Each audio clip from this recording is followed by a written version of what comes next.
my family and I went to Montgomery, Alabama, to go and see what we could see. We had never been there before. And we met a man who was the first black prison chaplain who had ever been in Alabama. And he was such an interesting and thoughtful guy, and we had a long conversation and sort of met by chance.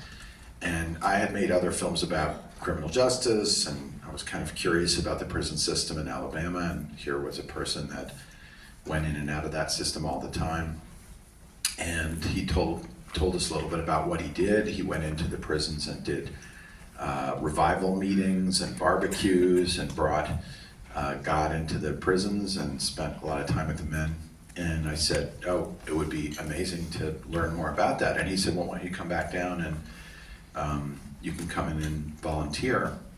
And then we did that, and eventually, strangely, did the impossible, which was got permission from a warden to film in one of these extremely secretive sites, because we were going in to film a barbecue.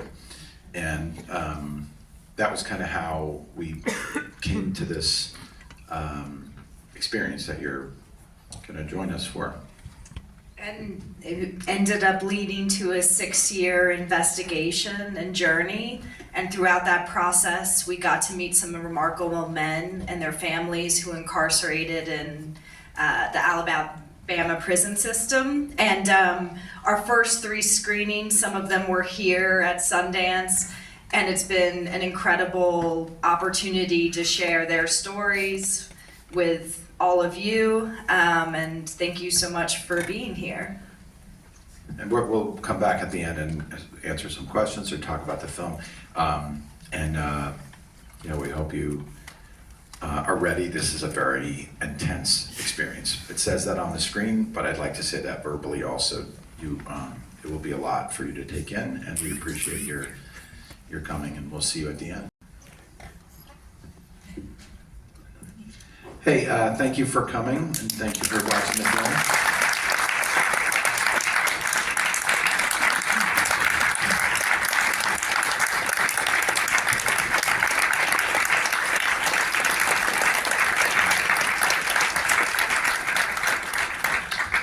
We're going to do a little discussion and answer some questions and so on, but I think first we're going to hear a brief message from 2 of the main people in our film. Oh, awesome. Shall we roll that?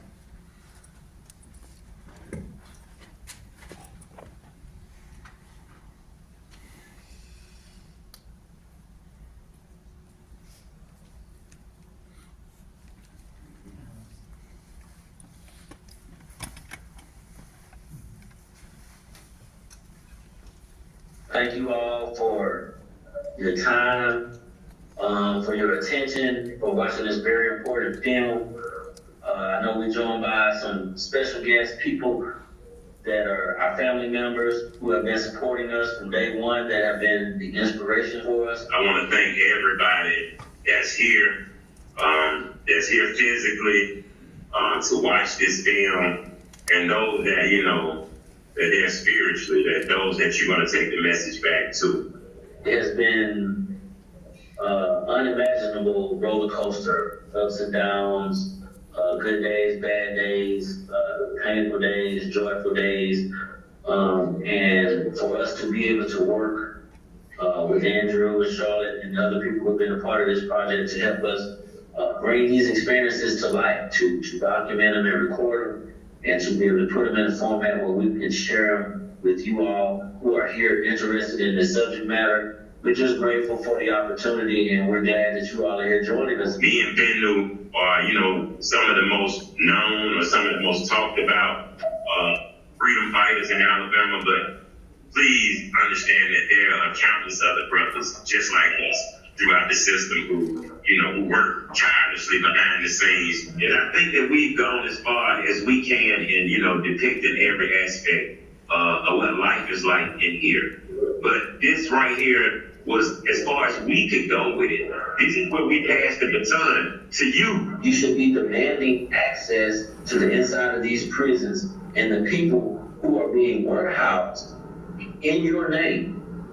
We're we're here in your name. Push for legislation for complete transparency and accountability inside of these institutions. And then, and only then, will we get a grip on, the violation of the Eighth Amendment rights of all prisoners. We don't know what tomorrow may bring. But what we do know about today is that we're going to give everything that we have in this struggle for freedom. And we hope that each of you, someone is inspired to join with us. Free Alabama movement, we the solution. Breaking these chains, sparking revolution. Alabama's addicted, slave labor the source. Work strikes the kryptonite to their slavery force. Parole board corrupt, playing with our lives. Exploiting our families for every last dime.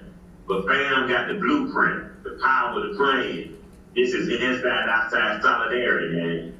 Our gratitude and, peace and blessings from, the brothers in Alabama.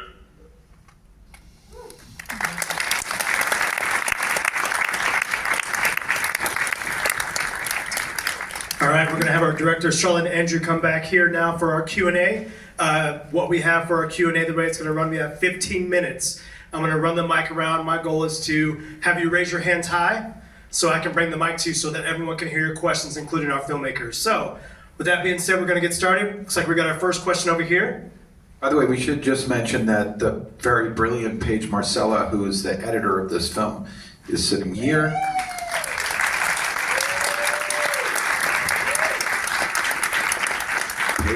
Paige is shy, but quite genius. And so if you want to speak to a quiet genius, you could direct a question to her. You don't have to. But if so, I bet she would answer it.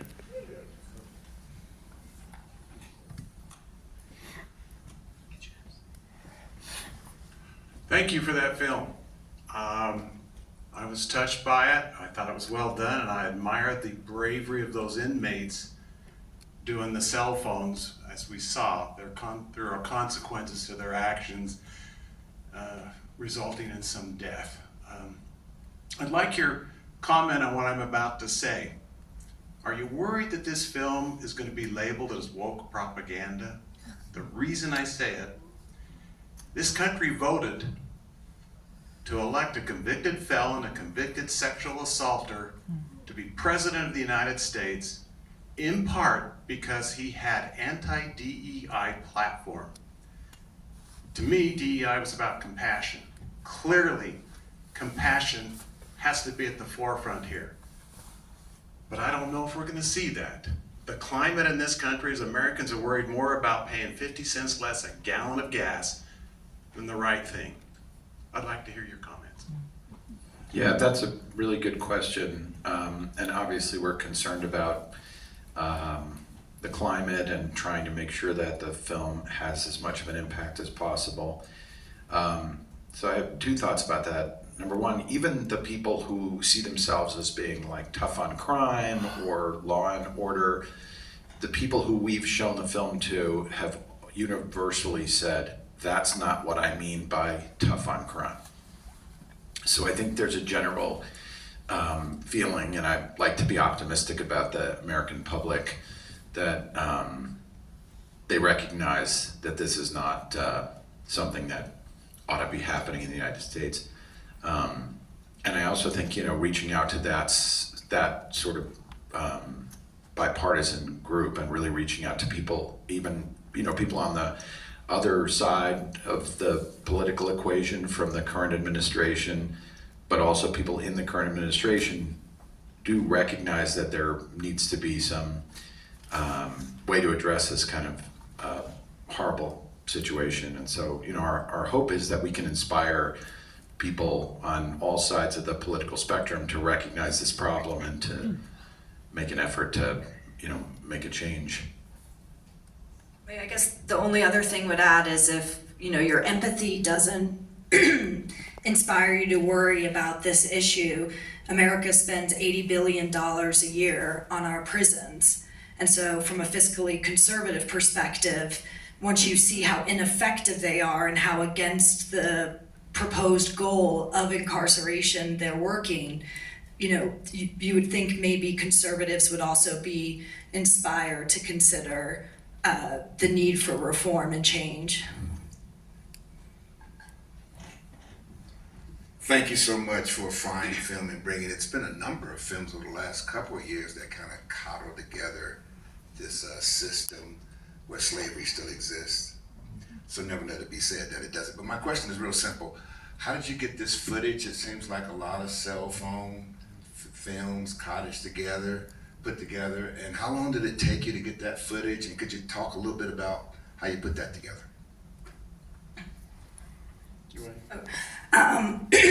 Our participants have made it sort of their mission to document their circumstances, and they've been collecting footage for a decade, and they've been making it available. And as we built relationships with them, they would make sure that we see the things they were able to document. And then in terms of putting it together, that's where the brilliance of our editor comes in, Paige, because what you see, here is a story that really flows, but the medium doesn't lend itself to that all the time. So it takes a lot of, obsessive heart and dedication to make it all flow as a documentary you can watch in 2 hours.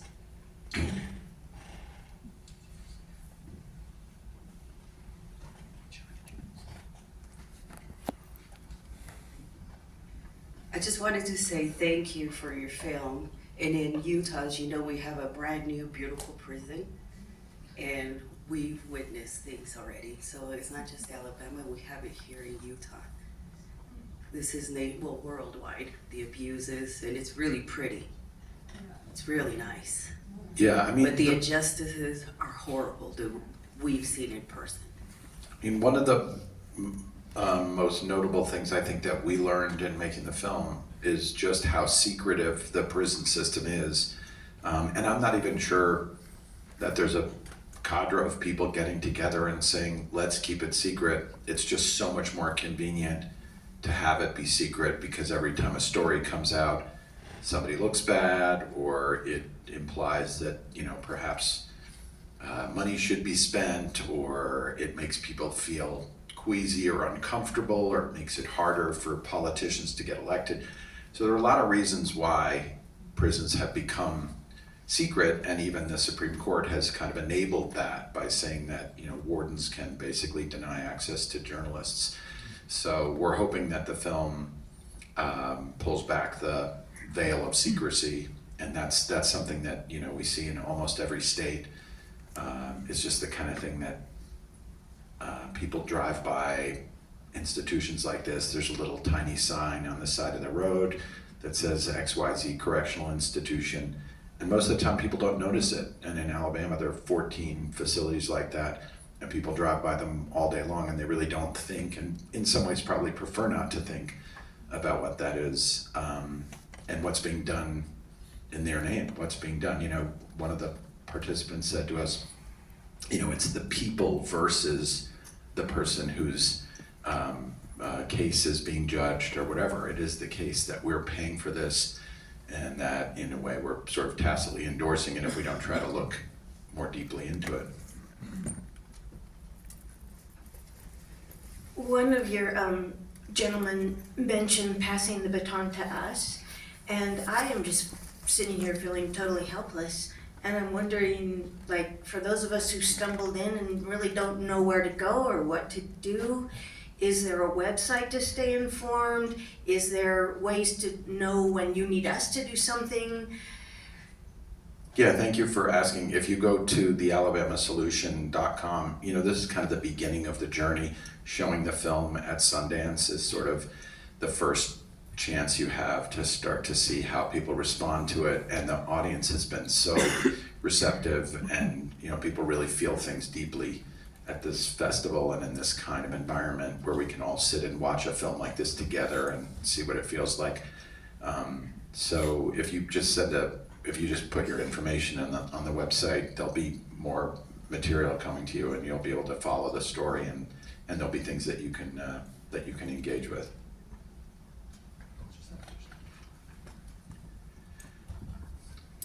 Hello, hi. Great film, really inspired, love the whole thing. I think it's a really important message to tell. However, are you worried that this film is going to have negative repercussions for the inmates? That if people see this, instead of inspiring change, it will actually reinforce bad habits, more violence, and more harsh rules? You mean in terms of how the administration might treat the people who are portrayed in the film? Yes. Yeah. I mean, I think sometimes when there's authoritarian power, they want us to be worried about those things. And at least that's what some of our participants have expressed. And so certainly we're deeply, concerned for our participants and their safety. And they have a sort of a defense group, an army of lawyers that are ready to respond to whatever might happen. And those lawyers will always be guaranteed the ability to visit our participants to make sure they're doing all right. And in terms of whether the administration might crack down in new ways, they've been trying for years to put up technology to block the cell phones and to block communication. This has been ongoing for several years. So I think that the people who were incarcerated wanted to take the opportunity now while they had a line out to try to get heard. Yeah, it's interesting because the dynamics are always more complicated than you think. And one person that we interviewed said to us when we asked if there was a likelihood that they would try to stop the cell phones from being available, and they said, well, the guards are making $38,000 a year without the income from the cell phone trade, and they're making about $60,000 or $70,000 with the income from the cell phone trade. So there would be a big outcry from their employees, who are the ones that are providing the contraband. I don't think that means they're not going to block the cell phones. They're going to try, and they'll certainly have some success, which is why we think this is such an urgent matter now, because we may not be in a position to hear from them, and that's a great fear. Wonderful film, thank you. This all started with a barbecue, and so I'm curious if that was just sort of a way for you to then get your information to them, or how did that all come about? There was a woman in the lobby when I was out there a moment ago, and she walked by and she said, "Oh, Alabama film. I'm from Alabama. I'd love to see that." And I thought, well, let me just take a beat. It may not be your traditional Alabama film that you were thinking about, but I was so excited about that I forgot the question. Sorry. With the barbecue, when Yeah, I think when we went in, we knew that there were issues in these prisons. We knew, I made films before about the justice system, and Alabama is one of those states where you hear problems just reading in the newspaper or whatever. Very often you'll see some kind of story of brutality coming out of Alabama. But we didn't know the extent of it. And it was after we went in for the barbecue and people started taking us aside that we really started to understand the extent of the problem. And then when we left, so many people had asked us to take little pieces of paper, please look at this little Facebook page that my mom put up, or it was very clear that they were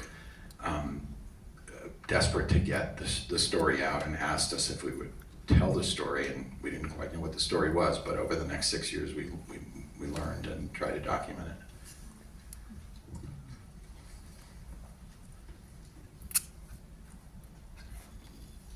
This is a great piece of investigative journalism. My question is, I know this movie just came out, but what has been the impact so far? Have you heard anything from Alabama politicians or leaders about it? Well, I've started to get little messages from people that we got to know there who've said, oh, I just read about your film, including people that are in the system or politicians who said, oh, I hope it gets a great reception, which usually means that they're kind of feeling you out to try to figure out what's in this film. So I think it's just starting to be clear that there is a film that exposes these issues, and I think that'll only become more true as this film starts to roll out and eventually is on HBO. And I think it's just going to be hard to ignore. And they're going to have to start to think about how they want to react to it. And I'm sure they'll say, oh, it's just really anecdotal and it wasn't fair and you didn't give us a chance to explain. But in fact, we did give them many chances to explain. And in a lot of cases, they said that, they didn't want to provide somebody to comment on something or whatever. So we just kind of kept going through our process. Yeah, and this isn't exactly your question, but we did have the family members and Sandy Ray, who's in the film, here at the festival, and the impact it's had on them has been very moving. I think they feel like it's really validated their experience. I think they often feel very alone in the experience of being the loved ones of incarcerated people, even though so much of our country has loved ones of incarcerated people. It can be a very lonely feeling.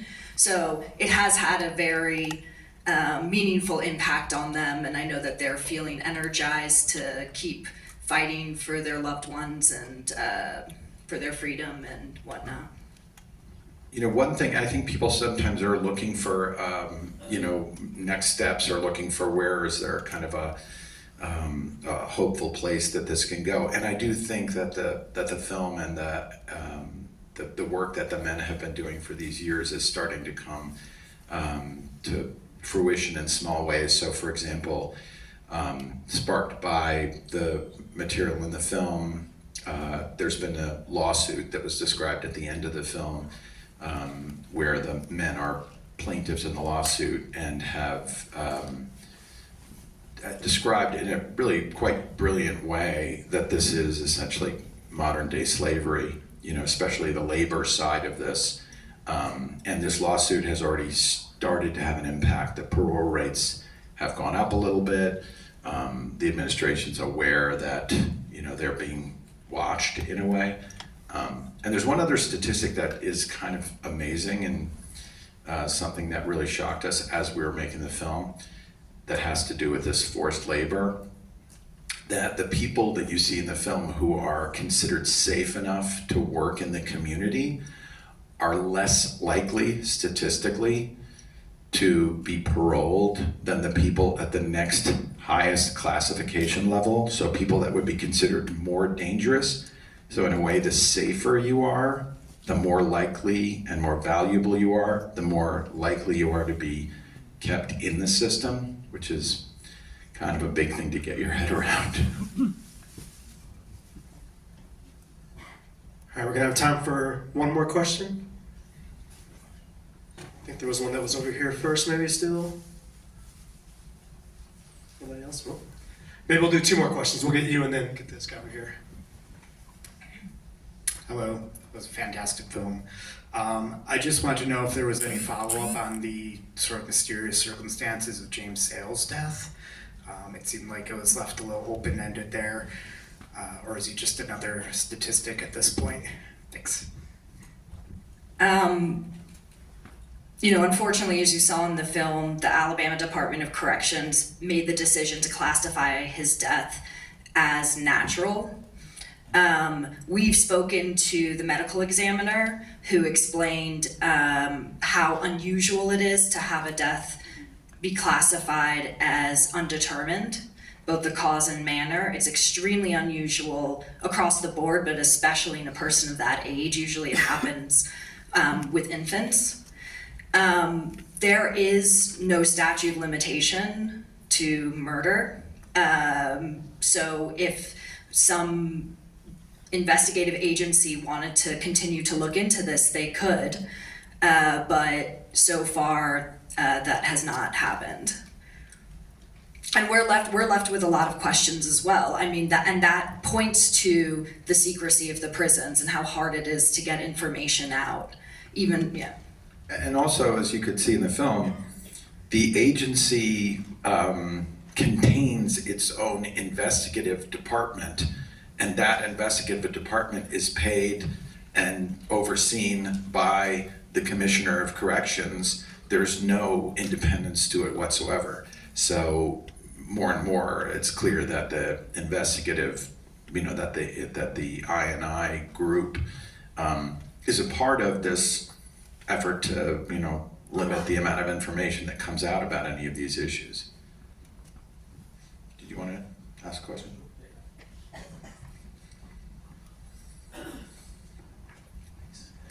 I was having a really relaxing January prior to this movie, so thanks for giving me something to stress about. Kidding. I actually found it to be incredibly hopeful in an interesting sense because to me it says that we don't have any excuses not to organize and to stand up for the things that matter most and that have the most impact. If the people who have arguably the least amount of freedom in our society and in the world are capable of putting together something like that, it speaks a lot to what we can do. I guess my question would be kind of a stylistic one, knowing many of the staggering statistics about the incarceration system in the United States. Why you chose not to hit more of those and instead focus kind of on the narrative side of Alabama. Like, I noticed there weren't even a lot of numbers about the number of people incarcerated in Alabama, so maybe a stylistic question, but yeah, thanks a lot. This was great. Yeah, thanks for commenting about clearly there's a lot of positivity in what these men are able to do, and I think that's the thing that's driven us all the whole time, is just to say, if these guys can stay up for the game, that can keep fighting in this way, we can't get tired, we can't go home early, Yeah, I really appreciate you saying that. I think throughout the making of this film, we saw the darkest things humans can do, but also how beautiful humans can be and how resilient.